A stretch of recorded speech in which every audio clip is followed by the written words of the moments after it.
舞台上面就係12號嘅 cosplayer Yuklin 係啦，雪音。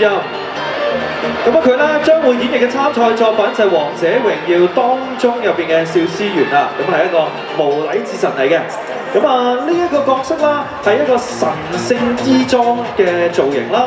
咁啊全身散發住濃厚嘅東方神話，以及咧遠古巫師儀式感。咁啊作為咧掌管緣分同埋命運牽絆嘅神職人員啊！咁啊喺舞台上面睇嚟佢已經準備好啦噃，我哋一齊俾掌聲雪音，睇下佢點樣演繹呢一個角色啦！掌聲歡迎！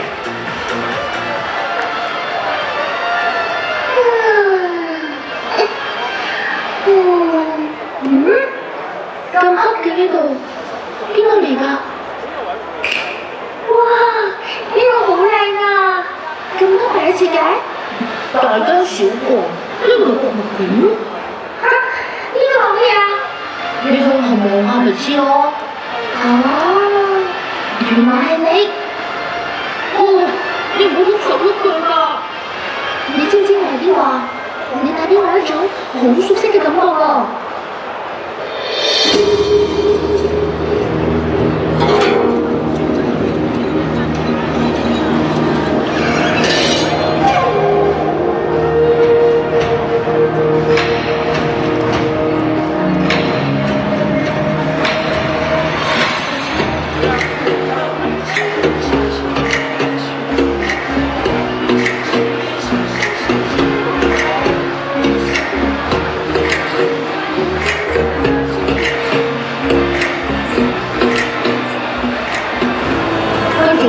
你揾到你㗎喎！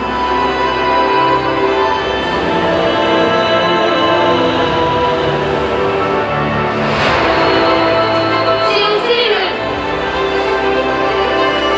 過咗1000年，係時候重新出發啦